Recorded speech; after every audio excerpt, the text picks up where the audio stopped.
right, I'm back. I'm gonna show you guys how to make this spinach and pepper cheese dip that I've been making for, I don't know, at least 13 years. Because it was back when I lived in Scottsdale. So, and I've been on the west side maybe 13 years. Anyway, every time there's like any type of barbecue or party or birthday or whatever, my daughter asked me to make it, and I don't think I've ever known anyone that didn't eat it. It's so easy to make and it's not healthy at all. So don't look for any type of health in this. It's horribly unhealthy, but it's so good if it's, you know, not that often. So first I'll show you the ingredients that I use. I'll also type them into the, whatever that is in the beginning of the video. And then I'll show you how I set it up. So you want a bag of cheese. I like sharp cheddar personally. It's just 8 ounces, but you know, you can use a little bit more, a little bit less. It doesn't matter. This dip is so forgiving. Okay, so first you need cheese. You need a bag of the chopped spinach. It's a regular size, 12 ounces. You have to have these. The little mini peppers. They also call them stoplight peppers. They're like little miniature sweet bell peppers. I don't know if you can see that. I can't reach the camera from here. You need those. You need an onion. I personally only use sweet onions, but that's my preference. Use whatever you want. You need 2 cans of broccoli and cheese soup, or broccoli cheese soup. And you need one of these. I don't know what this is, all right? Like cheese stuff in a jar.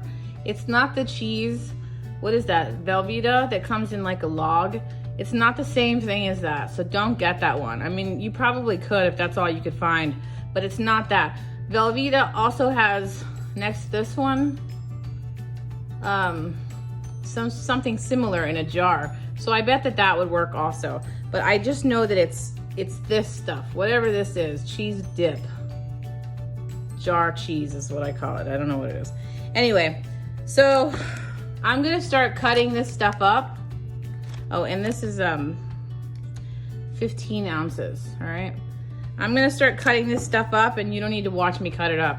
And then I'll be back and I'll show you how I layer it into the crock pot, okay? Be right back. Okay, I'm back.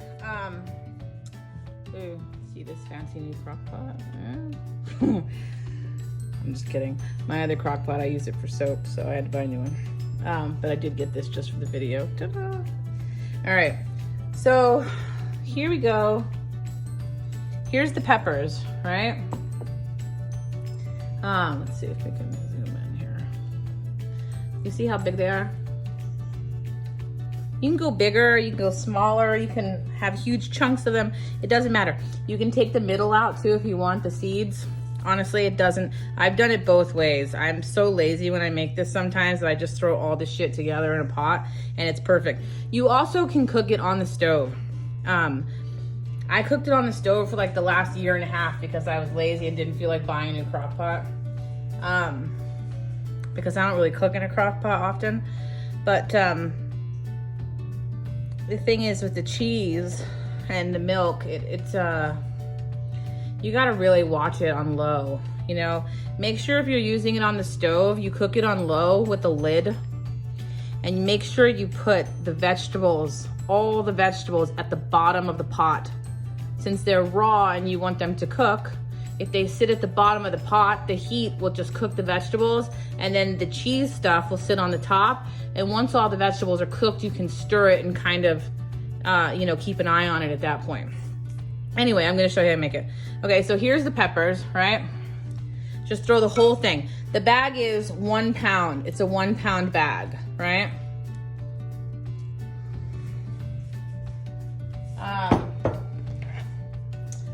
Let's see, the onion. That's a regular size onion, right? That's about that big.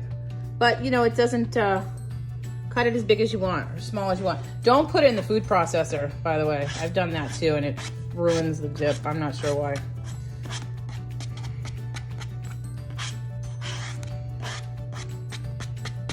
And I'm telling you, this is like the best cheese dip you'll ever have. Not to toot my own horn, but it is. All right. Let's put that a little closer. Okay. So then you've got your peppers and your onions at the bottom, all right? Your bag of spinach, okay? The whole bag, right? Frozen. Just put it right in. Okay. So then you've got all the cold stuff that needs to actually cook on the bottom. So the heat will cook that first. The other stuff is just, you know, cheese. It doesn't really require much. All right, so then you put your broccoli cheese. Oh, if you can see, can you see? Soup. You don't even have to worry about stirring this, okay? Until all the vegetables have cooked, and you'll see when they've cooked. I'll try and take a video again.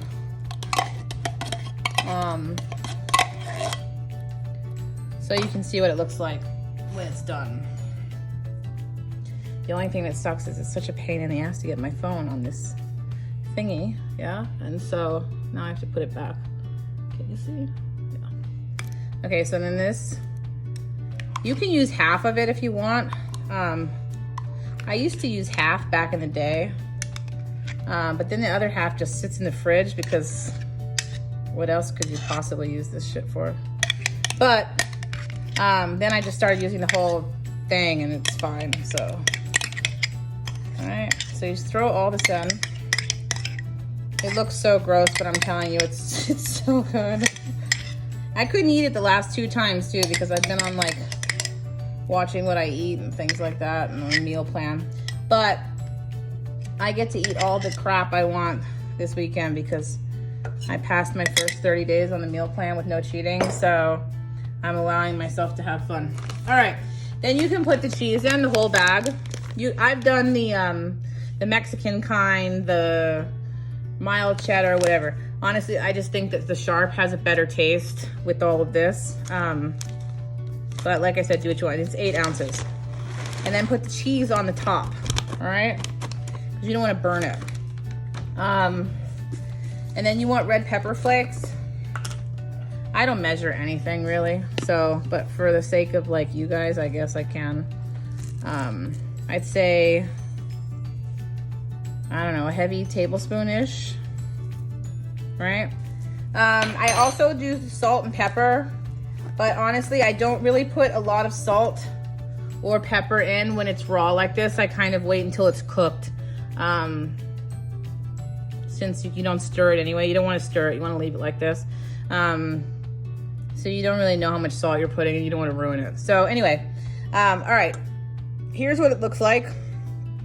Put the lid on, turn it on low. You can turn it on high too if you want for a minute just to get it started. It doesn't really matter. But then make sure you turn it back to low once the vegetables start cooking so that you don't burn it. And then I'll come back here. I don't know, I'll pay attention to how long it takes. It's what, I can't see the clock from here. I don't have my glasses on. It's like 8 something. But I'll pay attention to the time. I think it should be 45 minutes, maybe an hour since it's in a crock pot. If it's on the stove, it's much less. But, and then I'll be back and I'll show you guys. All right. Okay, finally. You know what? This takes so much longer than I remembered. All right. So this is what it should look like basically when it's done. Do you see it bubbling around the edges?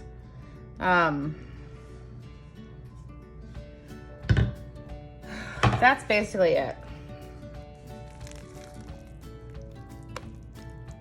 And then you just want to stir it. If it doesn't look like this, or if it looks a little too thick, you can splash it with milk. I personally am not going to. This time, with the peppers and the onions and this frozen spinach, there's so much, you know, liquid from that it, in my opinion, thinned it out fine.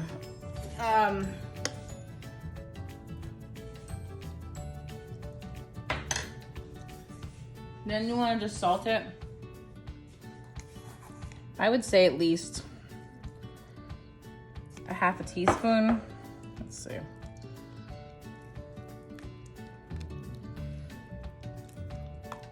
of salt. And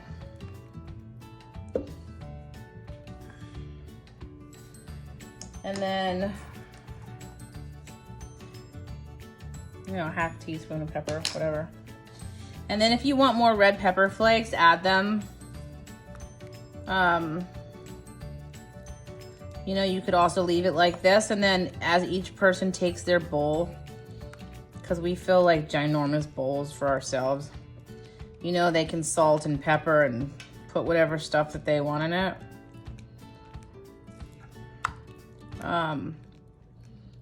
But that should be good. Let me see.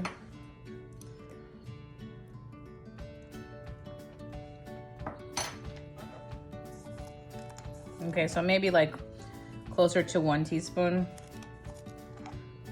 would be good. But that's just whatever your taste buds are, you know, do it slow because you could always add more. And then that's pretty much it. And you can store it in the fridge and then just microwave it. You know, whenever you're ready. You can also double this recipe. I've done that plenty of times. So here's here's what the cook time was. I wrote it down. You know what you really could do is, and what I do is, you can throw all the stuff in there, you know, and stir it a couple times once it starts to kind of like melt. And then, you know, you can just leave it on low and then like go and run your errands or whatever it is that you do around the house, because it took probably close to 2 hours.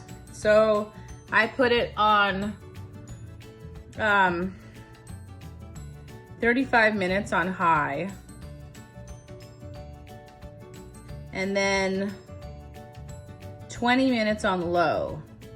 Okay, and then I stirred it, and then I put it for 30 minutes on low. Then I stirred it again, and I put it on 20 minutes on low again. I couldn't video that part because I was working out and I needed my phone and I didn't feel like doing all that. So I took a picture of what it looked like right before I stirred it. And then I took a picture of what it looked like right after I stirred it. And I'll include that in here so you know what to look for. But it's like about, what's that, 50 minutes? 50, 55.